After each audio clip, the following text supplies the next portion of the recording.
തിരുനാമത്തിന് മഹത്വം ഉണ്ടാകട്ടെ. കർത്താവായ യേശുക്രിസ്തുവിൻ്റെ സ്നേഹം നിറഞ്ഞ നാമത്തിൽ നിങ്ങൾക്ക് ഓരോരുത്തർക്കും എൻ്റെ എളിയ സ്നേഹവന്ദനം അറിയിക്കുന്നു. D.L. മൂഡിയെക്കുറിച്ച് നിങ്ങൾ കേട്ടിട്ടുണ്ടോ? കേൾക്കാത്ത ഒരു ചുരുക്കമായിരിക്കും. ലോകപ്രശസ്തനായ സുവിശേഷ വേലക്കാരനായിരുന്നല്ലോ D.L. മൂഡി. ഒരിക്കൽ D.L. മൂഡി ഷിക്കാഗോയിൽ ഒരു വലിയ ക്രൂസേഡ് നടത്തുകയായിരുന്നു.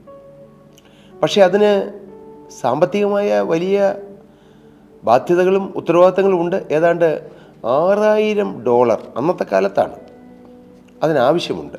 അന്ന് D.L. മൂഡിയോട് ചേർന്ന് നിന്ന ദൈവമക്കളോട് D.L. മൂഡി അത് തുറന്നു പറഞ്ഞു, $6000 വേണം. ദൈവത്തിന് സ്തോത്രം. നിങ്ങൾ പ്രാർത്ഥിക്കണം. സഭയിലുള്ള ദൈവമക്കളോട് സഭയിലെ ആവശ്യങ്ങൾ പറഞ്ഞു എന്ന് തെറ്റൊന്നുമില്ല. പൈസയുടെ ആവശ്യങ്ങൾ അല്ലെങ്കിൽ വേലയുടെ കാര്യങ്ങൾ എല്ലാം ട്രാൻസ്പെറൻ്റായിട്ട് പറയാം, തെറ്റൊന്നുമില്ല. അത് ചോദിച്ചു വാങ്ങുക എന്നുള്ളതല്ല, ഇന്ന കാര്യങ്ങളുണ്ട്. അത് തരാൻ വേണ്ടിയിട്ടല്ല, പ്രാർത്ഥിക്കാൻ. കർത്താവിന് സ്തോത്രം. D.L. മൂഡി ദൈവമക്കളോട് പറഞ്ഞു, നിങ്ങൾ പ്രാർത്ഥിക്കണം. നിങ്ങൾ തരാനൊന്നും പറഞ്ഞില്ല, നിങ്ങൾ പ്രാർത്ഥിക്കണം, കർത്താവ് തരും. അവരെല്ലാവരും പ്രാർത്ഥിച്ചു. ഈ 4-5 ദിവസം നീണ്ടു നിൽക്കുന്ന ഒരു ക്രൂസൈഡാണ്. പക്ഷേ ആ ക്രൂസൈഡിൻ്റെ 2ാമത്തെ ദിവസം അമേരിക്കയിലെ മറ്റൊരു സ്ഥലത്ത് നിന്നും ഒരു കൂട്ടം ദൈവമക്കൾ ആ മീറ്റിങ്ങിലേക്ക് കടന്നു വരികയും അവർ പറഞ്ഞു, കഴിഞ്ഞ 2 ദിവസമായി ശക്തമായി ദൈവത്തിൻ്റെ പരിശുദ്ധാത്മാവ് D.L. മൂഡിയുടെ ശുശ്രൂഷയ്ക്ക് വേണ്ടി കുറച്ച് പൈസ കോൺട്രിബ്യൂട്ട് ചെയ്യണമെന്ന് ഞങ്ങളെ ഹേമിക്കുകയായിരുന്നു. ഞങ്ങളെല്ലാം കൂടി അത് സമാഹരിച്ച് കൊണ്ടുവന്നിട്ടുണ്ട്. D.L. മൂഡി ചോദിച്ചാൽ അത് എത്രയുണ്ട്? $6000. പ്രിയപ്പെട്ടവരെ, പ്രാർത്ഥന കേൾക്കുന്നൊരു ദൈവമുണ്ട്. $6000 അപ്പോൾ ആ ദൈവവേലയ്ക്ക് വേണ്ടത്. കൃത്യം $6000 ആരോടും പറഞ്ഞില്ല. മറ്റൊരു ദൂരസ്ഥലത്ത് നിന്നും ദൈവമക്കളുടെ ഉള്ളിൽ കർത്താവ് തോന്നിച്ച് കർത്താവ് കൊണ്ടുവരുവാനിടയായി. ഇങ്ങനെയാണ് പലപ്പോഴും ദൈവം പ്രവർത്തിക്കുന്നത്. നാം മനുഷ്യരുടെ മുമ്പിൽ കൈ നീട്ടേണ്ട ആവശ്യമില്ല. അയ്യോ, എന്നെ ഒന്ന് സഹായിക്കാവോ, എനിക്ക് ഇച്ചിരി തരാവോ, ഇങ്ങനെ ചോദിച്ച് നാം യാചകരെ പോലെ മറ്റുള്ളവരുടെ മുമ്പിൽ നടക്കേണ്ടവരല്ല. നാം എന്ത് ചെയ്യണം? സ്വർഗത്തിലെ ദൈവത്തോട് നമ്മുടെ കാര്യങ്ങൾ പറയണം. ജീവനുള്ള ദൈവത്തിൻ്റെ സന്നിധിയിൽ നമ്മുടെ കാര്യം പറഞ്ഞാൽ അതിന് പ്രതിഫലമുണ്ട്, പ്രതിഫലം കിട്ടും. ഇത് അനേകരുടെ അനുഭവമാണ്. ഒരുപക്ഷെ നിങ്ങൾ കേട്ടുകൊണ്ടിരിക്കുന്ന നിങ്ങളുടെ അനുഭവമായിരിക്കാം. ഇങ്ങനെ ജീവനുള്ള ദൈവത്തിൻ്റെ സന്നിധിയിൽ തൻ്റെ കാര്യം മുഴുവൻ പറഞ്ഞതായ ഒരു ദൈവദാസന് ദൈവം വലിയ അനുഗ്രഹങ്ങൾ, മറ്റൊരു രീതിയിലുള്ള ഒരു അനുഗ്രഹം കൊടുത്തതാണ് നാം എന്ന് ചിന്തിക്കാൻ പോകുന്നത്. അസാധ്യമായ ഒരു കാര്യമായിരുന്നു അത്. പക്ഷേ ദൈവത്തോട് പറഞ്ഞപ്പോൾ ദൈവം എല്ലാം വിജയമാക്കി കൊടുത്തു. അതറിയണമെങ്കിൽ ശമൂവേൽ പ്രവാചകൻ്റെ 1-ാമത്തെ പുസ്തകം 30-ാം അധ്യായത്തിലേക്ക് നാം വരുമ്പോൾ നമുക്കതറിയാൻ പറ്റും.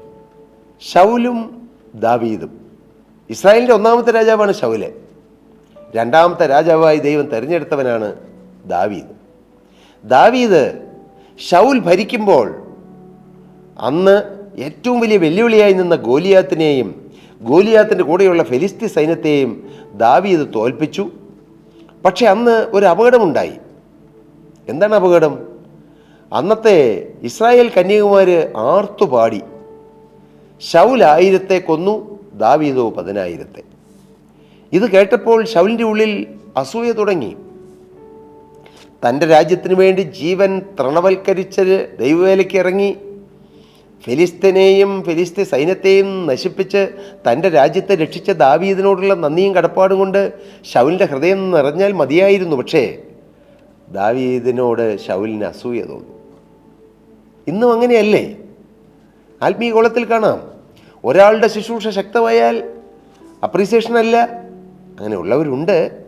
പക്ഷേ അവർ അറിയാതെ ഉള്ളിൽ ഒരു ദുഃഖം, ഒരസൂയ. അത് ദൈവികമല്ല. മറ്റുള്ളവരിലൂടെ ശക്തമായി ദൈവവേല നടക്കുമ്പോൾ അതിൽ സന്തോഷിക്കാനും അതിനുവേണ്ടി പ്രാർത്ഥിക്കാനും അതിനോട് ഹൃദയം കൊണ്ട് യോജിപ്പാനും നമുക്ക് നല്ലൊരു മനസ്സ് വേണം. അതൊരു അനുഗ്രഹമാണ്. ശൗൽ ദാവീദിനെ പിന്തുടർന്ന് ദാവീദ് ഒരു വനവാസിയെപ്പോലെ കാനനങ്ങളിലും ഗഹ്വരങ്ങളിലും എല്ലാമായി കഴിയുന്ന കാലം ശൗല് ദാവീദിനെ വേട്ടയാടുകയാണ്. എന്തിന്? കൊല്ലാൻ. ശൗലിനെ സഹായിച്ച ദാവീദിനെ കൊല്ലുക. അങ്ങനെ ദാവീദ് നടക്കുമ്പോൾ ഒരിക്കൽ ദാവീദ് അന്ന് സിക്ലാഗിൽ താമസിക്കുകയാണ്. ദാവീദിൻ്റെ ഭാര്യമാരും കുഞ്ഞുങ്ങളും മൃഗങ്ങളും സമ്പത്ത് മുഴുവൻ സിക്ലാഗിലാണ്. സിക്ലാഗിൽ നിന്ന് ദാവീദ് ഫെലിസ്ത്യ ദേശത്ത് എന്ന് ആഖീസ് രാജാവിനെ സഹായിക്കാനായി നിൽക്കുമ്പോൾ ബാക്കി പ്രഭുക്കന്മാരെല്ലാം ദാവീദിൻ്റെ സഹായം വേണ്ട എന്ന് പറഞ്ഞ് ആഖീസ് രാജാവിനോട് പറഞ്ഞ് ദാവീദിനെ ആ യുദ്ധരംഗത്തു നിന്ന് മാറ്റി. ദാവീദ് തിരിച്ച് സ്വന്തം നാടായ സിക്ലാഗിലേക്ക് പോരുകയാണ്. സ്വന്തം നാടെന്നല്ല, അപ്പോൾ അവിടെ താമസിക്കുന്ന സിക്ലാഗിലേക്ക് വരികയാണ്. നാം അവിടെ കാണുന്നത് ദാവീദും അവൻ്റെ ആളുകളും 3-ാം ദിവസം സിക്ലാഗിലെത്തിയപ്പോൾ 1 ശമൂവേൽ 30-ാം അധ്യായം 1-ാം വാക്യമാണ്. അമാലേക്യർ തെക്കേ ദേശവും സിക്ലാഗും ആക്രമിച്ചു. സിക്ലാഗിനെ ജയിച്ച് അതിനെ തീ വെച്ച് ചുട്ടുകളഞ്ഞു. അവിടെയുള്ള വലിയവരും ചെറിയവരുമായ സ്ത്രീകളെ പിടിച്ചുകൊണ്ടു.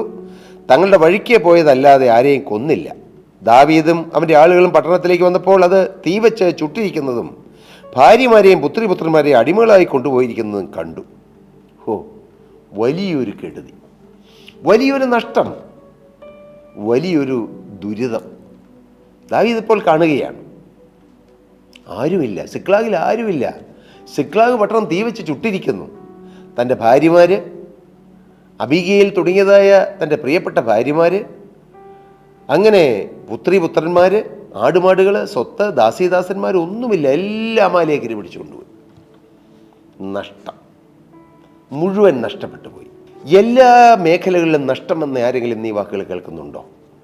ജീവിതത്തിൻ്റെ എല്ലാ മേഖലകളിലും, ആരോഗ്യ മേഖലയിൽ, സാമ്പത്തിക മേഖലയിൽ, വരുമാന മാർഗത്തിൽ, മക്കളോടുള്ള ബന്ധത്തിൽ, ഫാമിലിയിൽ തകർച്ച, ഇങ്ങനെ എല്ലാ മേഖലകളിലും നഷ്ടം വന്ന് ഒരു പ്രതീക്ഷയുമില്ലാതിരിക്കുന്നവരാരെങ്കിലും ഇന്ന് ഈ വാക്കുകൾ കേൾക്കുന്നുണ്ടെങ്കിൽ ഞാൻ യേശുക്രിസ്തുവിൻ്റെ നാമത്തിൽ നിങ്ങളെ അറിയിക്കട്ടെ. ജീവനുള്ള ദൈവത്തിൻ്റെ സന്നിധിയിൽ നിങ്ങളുടെ കാര്യങ്ങളെല്ലാം പ്രസ്താവിച്ചാൽ, നിങ്ങളുടെ ഹൃദയം മുഴുവൻ തുറന്ന് ദൈവത്തോട് പ്രാർത്ഥിച്ചാൽ നിങ്ങളുടെ സകല പ്രശ്നത്തിന് പരിഹാരം കർത്താവ് തരും. അസാധ്യമെന്നായിരിക്കും നിങ്ങൾക്ക് തോന്നുന്നത്. ഇനി എങ്ങനെയൊക്കെ ശരിയാവും? കർത്താവ് ഒരുപാട് കടമുണ്ട്, ഈ കടമൊക്കെ എങ്ങനെ മാറും? വലിയ മാരകമായ രോഗമാണ്, എങ്ങനെ ഈ രോഗം മാറും? കുടുംബം തകർന്ന് തരിപ്പണമായി കിടക്കുന്നു. ഭാര്യ ഭാര്യയുടെ വീട്ടിൽ, ഭർത്താവ് ഭർത്താവിൻ്റെ വീട്ടിൽ, ഒരിക്കലും യോജിക്കുകയില്ല. കീരിയും പാമ്പും പോലെ ശത്രുതയിൽ. ഇനി യോജിക്കുമോ? മക്കൾ മക്കളുടെ വഴിക്ക്, ഭാര്യയും ഭർത്താവും ഒന്നിച്ചാണ്, പക്ഷേ മക്കൾ മക്കളുടെ വഴിക്ക് നടക്കുന്ന അനേക കുടുംബങ്ങൾ കഞ്ചാവിനും മദ്യത്തിനും അടിമകളായി നടക്കുന്നു. എന്തു ചെയ്യും? കുടുംബം അങ്ങനെ തകർന്നു കിടക്കുന്ന അനുഭവങ്ങൾ. ഈ അനുഭവത്തിലൂടെ എല്ലാം തകർന്നവരാരെങ്കിലും ഉണ്ടോ? ഞാൻ നിങ്ങൾക്ക് പറഞ്ഞു തരാം, നിങ്ങൾ ശ്രദ്ധിച്ചുകൊണ്ടിരിക്കൂ. ദാവീദ് എന്താണ് ചെയ്തത്? അപ്പോൾ ദാവീദും കൂടെയുള്ളവരും ജനവും കരയുവാൻ ശക്തിയില്ലാത്തതുപോലെ ഉറക്കെ കരഞ്ഞു. കർത്താവിന് സ്തോത്രം. ഭയങ്കര സങ്കടം. അതെ, നിങ്ങൾ സങ്കടം വരുമ്പോൾ അങ്ങ് കരഞ്ഞു. കരയാതിരിക്കണ്ട. കരഞ്ഞാൽ കുറച്ചൊക്കെ അങ്ങ് ആ കണ്ണുനീരിലൂടെ ഒഴുകിപ്പോവും. കരഞ്ഞു. ദാവീദിനൊരു ആശ്വാസമായി. പിന്നെ ദാവീദ് എന്താണ് ചെയ്തത്? 6-ാമത്തെ വാക്യം വായിക്കുമ്പോൾ കൂടെയുള്ള ജനവും ദാവീദിനെതിരായി. കാരണം ജനത്തിൻ്റെ അവരുടെ ഭാര്യമാരെയും സ്വത്തൊക്കെ പിടിച്ചുകൊണ്ട് പോയി, മക്കളെയൊക്കെ പിടിച്ചുകൊണ്ട് പോയി. ദാവീദിനെ കല്ലെറിയണം. അപ്പോൾ കൂടെയുള്ള ജനവും ദാവീദിനെതിരായി. ഇപ്പം ആരുമില്ല, ദാവീദ് ഒറ്റയ്ക്ക്. കൂടെയുള്ളവരെതിരായി പോയ ആരെങ്കിലും നീ വാക്കുകൾ കേൾക്കുന്നുണ്ടോ? കൂടെ നിൽക്കുമെന്ന് വിചാരിച്ചു, പക്ഷേ ഇപ്പോൾ കൂടെ ഇല്ലെന്ന് മാത്രമല്ല, എതിരായി നിൽക്കുന്നു, നമ്മെ വിമർശിക്കുന്നു, നമ്മുടെ കാര്യങ്ങൾ ചോദ്യം ചെയ്യുന്നു.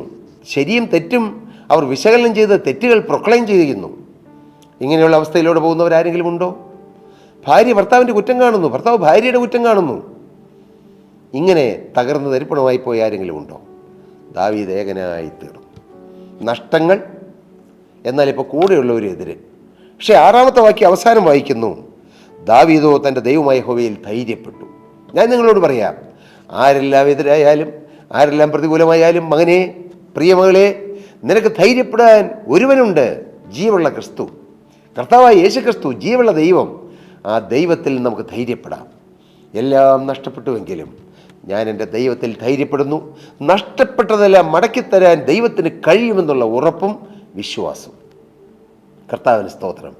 എല്ലാം നഷ്ടപ്പെട്ടു പോയി ഇല്ലേ? ആരോഗ്യം നഷ്ടപ്പെട്ടു, ജോലി നഷ്ടപ്പെട്ടവരാരെങ്കിലും ഉണ്ടോ? കർത്താവിന് സ്തോത്രം. കുടുംബജീവിതത്തിൽ വർഷങ്ങൾ ജീവിച്ചു, പക്ഷെ ഇപ്പോൾ ഭാര്യയും ഭർത്താവും ഡൈവോഴ്സ്. ഇത്രയും വർഷം ജീവിച്ചു, മക്കളുടെ വിവാഹം പോലും നടന്നു. പക്ഷെ ഇപ്പോൾ അവർ പറയുന്നു നമുക്ക് പിരിയാം. ഇങ്ങനെ വൈരാഗ്യത്തിൽ കഴിയുന്ന കുടുംബങ്ങൾ ആരെങ്കിലും ഉണ്ടോ? എല്ലാം തീർന്നു. ഒരു പ്രതീക്ഷയുമില്ലാതെ മുന്നോട്ട് പോകാൻ ഒരു കാൽ ചൂട് പോലും വയ്ക്കാൻ സ്ഥലമില്ലാതെ വിഷമിക്കുന്നവർ, നിരാശപ്പെടുന്നവർ, ഭാരപ്പെടുന്നവർ, തളർന്ന അവശരായിരിക്കുന്നവരാരെങ്കിലും ഇന്ന് ഈ വാക്കുകളെ കേൾക്കുന്നെങ്കിൽ ദാവീദ് തൻ്റെ ദൈവമായ യഹോവയിൽ ധൈര്യപ്പെട്ടു. മകനെ, പ്രിയമകളെ, ധൈര്യപ്പെടാൻ ഒരു വ്യക്തിയേ ഉള്ളൂ, ആശ്രയിക്കാൻ ഒരു വ്യക്തിയേ ഉള്ളൂ, നമുക്ക് ചാരുവാൻ ഒരേ ഒരു വ്യക്തിയേ ഉള്ളൂ, അത് യേശുവാണ്. മകനെ, നീ രാഷ്ട്രീയക്കാരിൽ ചാരിയാൽ അവർ മാറും, സഭാ നേതൃത്വത്തിൽ ചാരിയാൽ അവരും മാറും, ഈ ഭൂമിയിലുള്ള ഏത് മനുഷ്യരിൽ ചാരിയാലും അവരും മാറിപ്പോകും. അതുകൊണ്ടാണ് വചനം പറയുന്നത്, മനുഷ്യനിൽ ആശ്രയിക്കുന്നതിനേക്കാൾ യഹോവയിൽ ആശ്രയിക്കുന്നത് നല്ലത്, പ്രഭുക്കന്മാരിൽ ആശ്രയിക്കുന്നതിനേക്കാൾ യഹോവയിൽ ആശ്രയിക്കുന്നത് നല്ലത്. ദാവീദിന് ഭാഗ്യം കിട്ടി. ദാവീദ് തൻ്റെ ദൈവമായ യഹോവയിൽ ധൈര്യപ്പെട്ടു. ധൈര്യം, ദൈവത്തിൽ ആശ്രയിച്ചാൽ ധൈര്യം കിട്ടും. പ്രിയരെ, നിങ്ങൾ അധൈര്യപ്പെട്ട് മരിച്ചാൽ മതി, നീ മരിച്ചാൽ മതി. എങ്ങനെയാ പ്രശ്നത്തെ അഭിമുഖീകരിക്കുന്നോർത്ത് ഭയപ്പെട്ടും അധൈര്യപ്പെട്ടും ഇരിക്കുന്നവരാരെങ്കിലും ഉണ്ടോ? ഞാൻ നിങ്ങളോട് പറയാം, നിങ്ങൾ ദൈവമായ യഹോവയിൽ ധൈര്യപ്പെടുക. ഇപ്പോൾ ഈ മെസ്സേജ് ഇവിടെ നിർത്താൻ പോവുകയാണ്. എന്നാൽ അടുത്ത മെസ്സേജിൽ എന്ത് സംഭവിച്ചു? സിക്ലാഗിൽ നിന്നും അമാലേക്കര് പിടിച്ചുകൊണ്ടുപോയതായ ദാവീദിൻ്റെ സ്വത്ത്, ദാവീദിൻ്റെ ഭാര്യമാർ, കുഞ്ഞുങ്ങൾ, ദാസീദാസന്മാർ, അവരുടെ മക്കൾ, അവർക്ക് എന്ത് സംഭവിച്ചു? തീ വെച്ച് ചുട്ടുകളഞ്ഞ സിക്ലാഗിന് എന്ത് സംഭവിച്ചു? നമുക്ക് അടുത്ത മെസ്സേജിൽ കേൾക്കാൻ നിങ്ങൾ താല്പര്യത്തോടെ ഈ മെസ്സേജ് കേൾക്കുക. കർത്താവ് നിങ്ങളെ അനുഗ്രഹിക്കട്ടെ. അതെ, അസാധ്യമായ കാര്യങ്ങളെ സാധ്യമാക്കി തരുന്ന ജീവള ദൈവത്തിൻ്റെ അത്ഭുത പ്രവൃത്തികളെക്കുറിച്ച് നമുക്ക് അടുത്ത മെസ്സേജിൽ കേൾക്കാം. നിങ്ങൾ എന്ത് വിചാരിക്കുന്നു? നിങ്ങൾ എന്ത് പറയുന്നു? ഈ നല്ല യേശുവിന് വേണ്ടി ജീവിതം കൊടുക്കാമോ? ഈ നല്ല യേശുവിനെ നിങ്ങളുടെ ഹൃദയത്തിൽ കർത്താവ് രക്ഷിതമായി സ്വീകരിക്കാമോ?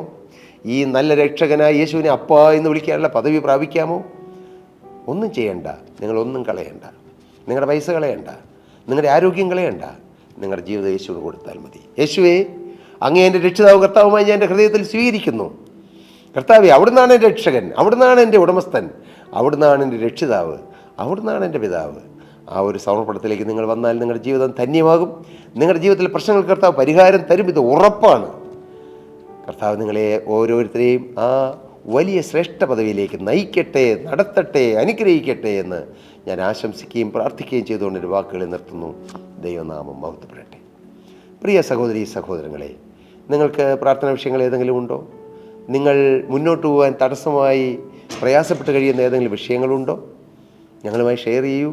താഴെ കാണുന്ന നമ്പറിൽ ഞങ്ങൾ കോൺടാക്റ്റ് ചെയ്തു. ഞങ്ങൾ നിങ്ങൾക്ക് വേണ്ടി പ്രാർത്ഥിക്കാം. കർത്താവ് നിങ്ങളെ നടപടിയായി അനുഗ്രഹിക്കട്ടെ. ദൈവനാമം മഹത്വപ്പെടട്ടെ. സ്തോത്രം.